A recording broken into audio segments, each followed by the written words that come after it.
Assalamualaikum warahmatullahi wabarakatuh. Perkenalkan, nama saya Farhana Rohania dari S1 Keperawatan semester 4. Di sini saya akan membahas sedikit tentang inversio uteri.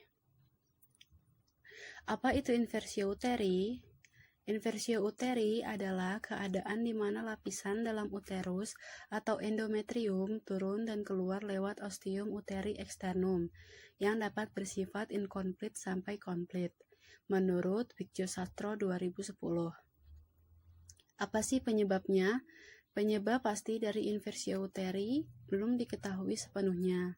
Namun, faktor resiko berikut berhubungan dengan inversio uteri. Yang pertama, persalinan yang berlangsung lebih dari 24 jam.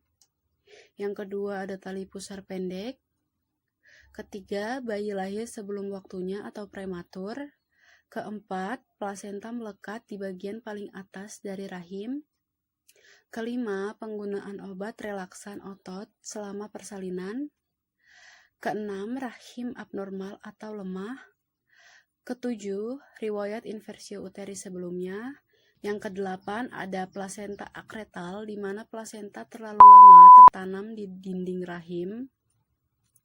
Dan yang terakhir ada implantasi plasenta pada fundus uteri, di mana plasenta melekat di bagian paling atas dari rahim.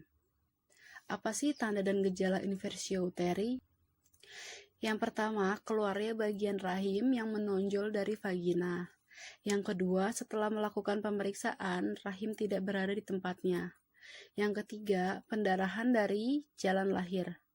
Pasien kehilangan cukup banyak darah sehingga tekanan darah cepat turun. Adapun gejala inversio uteri akibat kehilangan banyak darah, antara lain yang pertama penglihatan kunang-kunang, yang kedua pusing, yang ketiga kedinginan, yang keempat kelelahan, dan terakhir sesak nafas. Pengelompokan inversio uteri berdasarkan keparahannya. Yang pertama, inversi tidak lengkap atau incomplete, di mana bagian atas rahim telah jatuh terbalik, namun tidak satupun dari bagian rahim yang mencapai leher rahim atau serviks. Yang kedua, ada inversi lengkap atau komplit, di mana bagian rahim telah mencapai serviks atau leher rahim. Yang ketiga, ada inversi prolaps, di mana bagian atas rahim terlihat keluar dari vagina. Dan yang terakhir ada inversi total, di mana rahim dan vagina sama-sama terdorong keluar.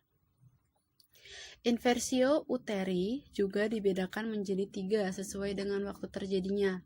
Yang pertama ada inversi akut, kondisi ini terjadi dalam 24 jam setelah persalinan.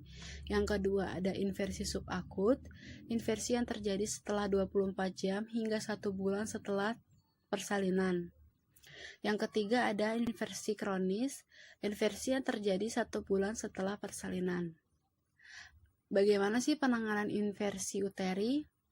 Inversio uteri merupakan kondisi gawat darurat yang harus segera mendapatkan penanganan.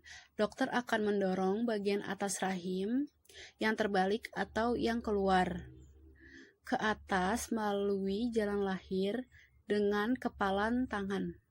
Contohnya seperti yang di bawah ini.